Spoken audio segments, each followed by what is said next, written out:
देश के जो आतंकवादी, देश के जो भ्रष्टाचारी है वो जेल से तो चलाते हैं सरकार। हमारे देश में होता कैसा है, यही तो होता है हमारे देश में। देखो उन्होंने हॉस्पिटल भी किस लिए बनाए हैं, ताकि पॉल्यूशन हो, पॉल्यूशन पे कुछ काम ना कर सके, और जो बेचारे पॉल्यूशन से जो मरीज हो वो वहाँ पे जाके हॉस्पिटल में अपना इलाज करा सके। हमारे देश में हमारे पहले क्या होता था, अभी 2015 में केजरीवाल आ गए तो स्कूल अच्छे हो गए। इससे पहले हम केले के पत्ते पहन के जाते थे स्कूल, वो तो शुक्र है केजरीवाल जी का कोई यहाँ पे आ गए और उन्होंने शिक्षा बहुत अच्छी कर दी। अगर इतना पैसा अगर शिक्षा पे खर्च करा होता तो प्रचार में नहीं लगता इतना पैसा। अगर एक के साथ एक शराब नहीं बांटी जाती और पैसे नहीं कमाया जाता तो प्रचार में नहीं लगता पैसा। अभी देखो आतिशी आ गई, आपने देखा होगा विधानसभा में कैसे दंगे करवाती है आतिशी, एक इशारे पे महिलाओं से कह के चलो यहाँ दंगे करो, वहाँ दंगे करो। आम आदमी पार्टी को तो मैं सपोर्ट ही नहीं करता। केजरीवाल ही क्यों कह रहे हैं कि हम सरकार जेल से चलाएंगे? यार देखो उनकी अपनी जो भी बात है उनकी अपनी है, लेकिन चलनी चाहिए। एक बात बताओ, जब अतीक अहमद चला सकता है जेल से सरकार, आजम खान चला सकता है जेल से सरकार, तो केजरीवाल नहीं चला सकते क्या? भाई वो तो माफिया है, वो तो माफिया थे। हाँ तो मैं यही तो कह रहा हूँ, मैं यही बात तो कह रहा हूँ। आप समझ नहीं पा रहे मैं क्या कहना चाह रहा हूँ। मैं समझ नहीं पा रहा आप क्या कहना चाह रहे वो मुख्यमंत्री है। देश के जो आतंकवादी, देश के जो भ्रष्टाचारी है वो जेल से तो चलाते हैं सरकार। हमारे देश में होता कैसा है, यही तो होता है हमारे देश में। हमारे देश में हमारे पहले क्या होता था, अभी 2015 में केजरीवाल आ गए तो स्कूल अच्छे हो गए। इससे पहले हम केले के पत्ते पहन के जाते थे स्कूल, वो तो शुक्र है केजरीवाल जी का कोई यहाँ पे आ गए और उन्होंने शिक्षा बहुत अच्छी कर दी। केले के पत्ते तो यार बहुत आप बहुत पुरानी कब क्यों बता रहे हैं? उनके कहने का हिसाब तो यही है कि दिल्ली में कुछ होता ही नहीं था 2015 से पहले, उनकी सरकार आने से पहले कुछ होता ही नहीं था। सरकार आए, देखो उन्होंने हॉस्पिटल भी किस लिए बनाए हैं, ताकि पॉल्यूशन हो, पॉल्यूशन पे कुछ काम ना कर सके, और जो बेचारे पॉल्यूशन से जो मरीज हो वो वहाँ पे जाके हॉस्पिटल में अपना इलाज करा सके। यही तो होता है। तो केले के पत्ते की आप बात लेके आए, केले के पत्ते कैसे मतलब? उनके बताने का तरीका ही कुछ ऐसा है। अगर इतना पैसा अगर शिक्षा पे खर्च करा होता तो प्रचार में नहीं लगता इतना पैसा।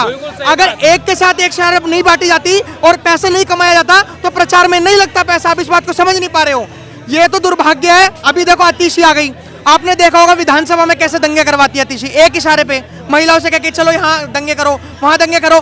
क्या कहते हैं, तौसीफ खान है, पता नहीं कौन है, जो 2020 में दिल्ली में हुए थे। आप जो आम आदमी पार्टी पक्ष में है कि विपक्ष में? विपक्ष में। आम आदमी पार्टी को तो मैं सपोर्ट ही नहीं करता। तो यार अभी तक तो मुझे ऐसा लग रहा था कि वो देखो मुद्दा क्या होता है, मुद्दा ये होता है कि जैसे हमारे केजरीवाल जी यू टर्न है ना, केजरीवाल जी से बहुत कुछ सीखने को मिलता है कि वो कहाँ पे यू टर्न ले लेते हैं। इतना तो भाई साहब, इतना तो कोई नहीं बदलता, इतना तो गिरगिट रंग नहीं बदलता जितना हमारे अरविंद केजरीवाल जी बदलते थे रंग। तो ये कहने वाली बात है, कुछ नहीं रखा। आतिशी को देख लो आप, 2020 में दिल्ली दंगे हुए उनको देख लो, और जितने भी क्या कहते हैं अमनतुल्ला खान है, कौन है शाहीन बाग में जो है, उसका तो रुतबा इतना। ये तो दुख है कि मैं दो भारत से आता हूँ। पहला भारत वो जो सेक्युलर है और दूसरा भारत वो जिसमें मुस्लिम एरिया है। अमनतुल्ला खान जो है वो भाई पुलिस को घुसने भी नहीं देता, इतना खौफ है दिल्ली में। हमारे अरविंद केजरीवाल जी कहते हैं कि जो मस्जिद में जो मौलाना होते हैं, जो पढ़ाते हैं, तालीम देते हैं, जो शिक्षा देते हैं, मौलवी 11,000 रुपए से बढ़ा के 18,000 रुपए कर दी। क्यों? जनता के टैक्स का पैसा तुम किसी मौलवी को या किसी धर्म में कैसे लगा सकते हो? इस बात का जवाब दीजिए। आपको एक धर्म के लिए यमुना तो साफ हो नहीं सकी। ये तो दुर्भाग्य हमारे देश का कि हमारे देश में लोग गंगा को मां मानते हैं, भारत को मां मानते हैं और गाय को मां मानते हैं, और तीनों की हालत देख लो आज भारत में कैसी हो रही है। इतना तो अगर आप स्विट्जरलैंड में जाओगे ना तो नदियों की हालत देखना कितनी सुंदर है, लेकिन यहाँ पे मां मानने के बावजूद भी हालत देखो। यमुना भाई साहब, भाइयों बहनों, मैं बच्चों की कसम खाता हूँ 2015 में ऐसे यमुना साफ करवाऊंगा, 2020 में ऐसे करवाऊंगा। भाई साहब अभी आ गई, अभी झाग तो अभी छठ में झाग तो बहुत देखे थे।